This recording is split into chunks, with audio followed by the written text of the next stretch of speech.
फलोदी से इस वक्त की एक बेहतर और गंभीर चौंकाने वाली खबर सामने आ रही है। यहाँ पाकिस्तान से पीड़ित और होकर भारत आए गरीब हिंदू और साथियों के साथ आशियों पर नगर परिषद जेसीबी चलाई गई। इनका कहना है नोटिस भी जारी कर दिया गया। क्या कुछ मामला है? और आप यहाँ पर कब से आए हो पाकिस्तान से? क्या कुछ हुआ है? 5 साल हुए हैं। हमारे 5 बच्चे, हमारा हमें कमरा बनाया है 2 महीने हुए। तो कल का जेसीबी हमारा कमरा तोड़ गए। जैसे भी कमरा तोड़ दी? हाँ, तोड़ दिया। मारवाड़ी भाषा में बोल दो कोई। हमारे 5 बेटे कमाने में गरीब आदमी यहाँ पे टुकला माथे रहे। तो कितने दिन हो गए इस जो जेसीबी चलाई गई घर तोड़े? 2 दिन हुए। 2 दिन। अभी आप कहाँ रह रहे हो? बेरे टुअल माथे रहे। टुअल माथे मजदूरी करन गया। हम घर में बेखा तो खावा कटू। अच्छा, टुअल माथे तो रहे, मजदूरी तो करनी है। तो यहाँ भारी संख्या में जो नगर पालिका के आगे आप यहाँ धरना प्रदर्शन कर रहे हो, कितने कुछ लोग आए हो? किसी से बातचीत हुई है? क्या कुछ आश्वासन मिला है? मैं घरे कौन था? टुअल माथे था। हाँ, मैं टुअल माथे था, घरे कौन था? आपको बिगर बताए ये सब जो कर दिए गए? आपको बिगर बताए ये सब क्या है? हाँ। तो अब आपकी क्या मांग है? सरकार से क्या कहना चाहोगे? हमारी सुविधा करे। हमारे छोटे छोटे बच्चे बाया है 5। अच्छा, तो देखिए इस तरह से देखिए तमाम सारे लोग हैं जो फलोदी नगर पालिका के आगे यहाँ पर खड़े हैं और भी यहाँ उनके परिवारजन और तमाम सारे लोग आपको मेरे पीछे देखने को मिला। जिस तरह से देखिए इन्होंने ज्ञापन भी किया है। सर, आपका क्या नाम है? क्या कुछ कहना चाहोगे? मेरे बालम जी नाम है। सर जी, ये आपके जगह में बैठे हुए हूँ, सरकारी जगह में। आपके पास कोई इतनी जरूरत नहीं है जो को मॉल का खरीद कर प्लॉट के रहने का। मजदूरी करते हो, मजदूरी करके आपका गुजारा करते हो। जो मकान कोई डालिया बनाया हुआ है, रसोई घर तो वो तोड़ दिया है, उसको रोकने लगे हो। आपके कहाँ से आए हो भाई? पाकिस्तान से। क्यों आए हो पाकिस्तान से? आके मेरे से कहे, मैंने कहा भाई मैं मजदूर आदमी हूँ, मजदूरी कर रहा हूँ। नहीं, मैं कुछ भी नहीं जानता, आप चले जाओ। उसने जबरदस्ती से मकान तोड़ दिए हुए, बिल्कुल उसका कोई काम के छीना लेकर के उठा करके गए हुए ट्रॉली भर के। कौन थे वो चुनाव लेके गए थे? वो जो आया था वो नगर पालिका का है, कौन भी है मैं जानता नहीं हूँ। उसके साथ 2-3 ट्राली थे, 20 आदमी थे। किसी से बात नहीं मानी, जो आए उसको बात सुनी भी नहीं है। उसने आपकी जबरदस्ती करके वो कहा 2 दिन के बाद फिर भी मैं आऊँगा, आप सामान जो पड़ा है वो निकाल दो तो ठीक है, नहीं तो मैं बाद में आके तोड़ूंगा। ये बात ऐसी आप सरकार को सुनो तो ठीक है, नहीं तो हम कहाँ जाएंगे? हमारे को पास कोई जगह नहीं है, कोई रहने के लिए नहीं इतना पैसा है कोई खरीद सकते हो। छोटे छोटे बच्चे, हम कहाँ जाऊँ? तो यहाँ के आपके डॉक्यूमेंट क्या बने? आपने जैसे पहले बताया, क्या क्या डॉक्यूमेंट यहाँ के बने हुए आपके फलोदी के? फलोदी में डॉक्यूमेंट तो आपका कोई डाकरत बनी हुई है, आए हुए के बाद सब प्रूफ है, मूल निवास है, जाति पहचान पत्र है। राशन मिल रहा है गवर्नमेंट का आपको? हाँ, मिला है। तो अभी रहने के लिए जगह नहीं है, नहीं इतना पैसा है, मजदूरी करके आपका टाइम पास कर रही हूँ। वो हमारे मकान सब तोड़ दिए, हमारे को धमकी दे गए भाई दोबारा मैं आऊँगा, जो अगर आप आज निकल जाओ, इसके निकल जाओ। वो निकालने चाहते हो, हम कहाँ जाओगे? आप कोई कृपा करो, बैठने के लिए कोई जगह दो। तो अभी तक कोई सरकारी डिपार्टमेंट की बात हुई? कलेक्टर मैम से क्या आश्वासन दिया है या कोई आपने ज्ञापन दिया? किसी से बातचीत हुई? अभी कर रहे हूँ ना, ज्ञापन दे रहे हूँ। अभी उसको सरकार को कह रहे हूँ, सरकार कोई सुनने वाली है तो हमारी बात कोई सुने, हमारी कोई सुविधा करे। ये छोटे छोटे बच्चे हमको कहाँ निकाले? जहाँ निकाले सरकार निकाल सकती है। हम इतना खर्चा करके पाकिस्तान से यहाँ रहने सुखती वास्ते हैं भाई, हमारे बच्चे के हम जाके अपने देश में कोई सुखती करिए, शांति करिए। वो तो शांति का आगे एक प्रॉब्लम कर दी है, जो मकान तोड़ दिए। कोई लकड़ी का कोई डालिया बना हुआ है, अपने रसोई घर बना है, वो देख सकते हो आप। आपकी कृपा है जो हमारे कोई अरदास कोई सुनो, नहीं तो हमारे कोई और वली वारस नहीं है, आप खुद सरकार ही हो, माता पिता। बिल्कुल। सर, आपका क्या नाम है? कहाँ से आए हो सर? मेरा नाम गुलाराम है। हम एयरफोर्स रोड भील बस्ती में रहते हैं, खसरा नंबर 628 में। जीवन जी भील है मोखेरी के, वो हमारे माई बाप हैं। और पब्बा राम जी वो हमारे माई बाप हैं। और शिखावत साहब ने और इन्होंने हमसे लॉकडाउन से पहले से यहाँ बिठाया हुआ है, तो हमको उन्होंने बसाए हुए हैं। सरकार भी हमारे साथ है। लेकिन रात को कल ना परसों हम ये इधर उधर मेहनत मजदूरी में गए हुए थे। पीछे से नगर पालिका के इकबाल हुसैन ये अपनी टीम लेकर के आए हैं। हम घर में कोई नहीं थे, 4-5 बूढ़े आदमी थे और झूंपड़ियां पूरी तोड़ दी। हमारे बच्चों को सब परिवर्तन कर दिया। अब ये ठंड से हम मर रहे हैं, ऊपर बर्फ पड़ रही है, हमारे बच्चे कहाँ बिठाएं? टुकड़े ही उठा कर ले गए, ये ट्रालियां भर के 5-6 ट्रालियां भर कर ले आए। कितने क्या क्या था वहाँ पर टुकड़े? वहाँ सब सीने थी 10 फुटी थी और 5 फुट ये टुकड़े ही थे सब, और तो हमारे नहीं है। कोई ईंटों के बने हुए थे, वो तो तोड़ तबाह कर दिए इन्होंने। और बाद में हमको कहा कि तुम यहाँ से भाग जाओ, तुम यहाँ क्या लेने आए हो? तो हमने बताया भाई हम हमारा धर्म लेके यहाँ आए।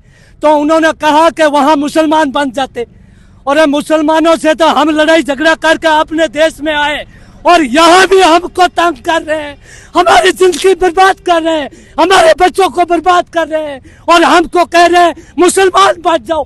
हम कैसे बने? ये किन्होंने कहा? अधिकारियों ने कहा? अधिकारियों ने कहा, फिर इकबाल हुसैन ने कहा।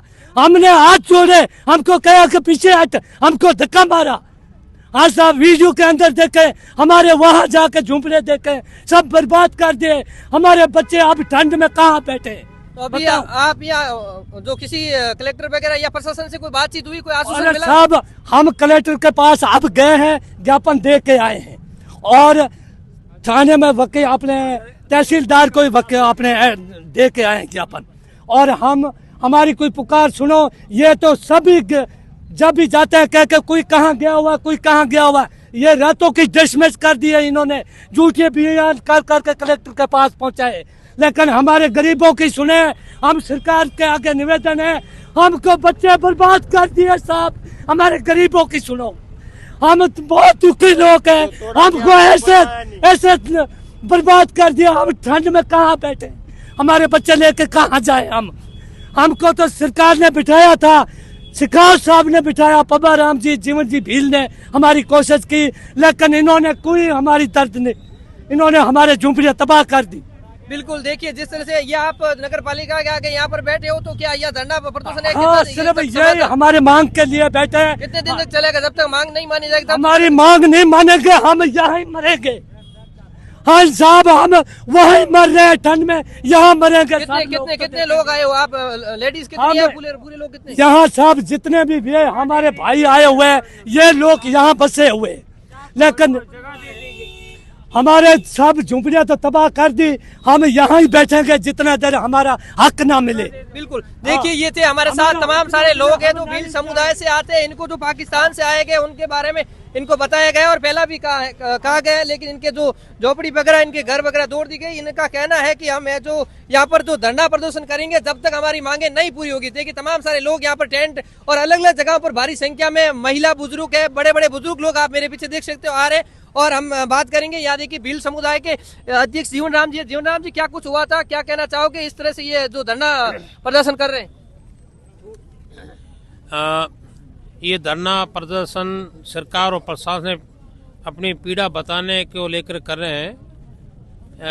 यहाँ जो फलूदी कस्बे के खसरा नंबर 628 में पिछले 15 सालों से पाक विस्थापित लोग कच्चे पक्के झुग्गी झोपड़ी बनाकर रह करके अपने खेती और मजदूरी और कमठा मजदूरी कर रहे हैं।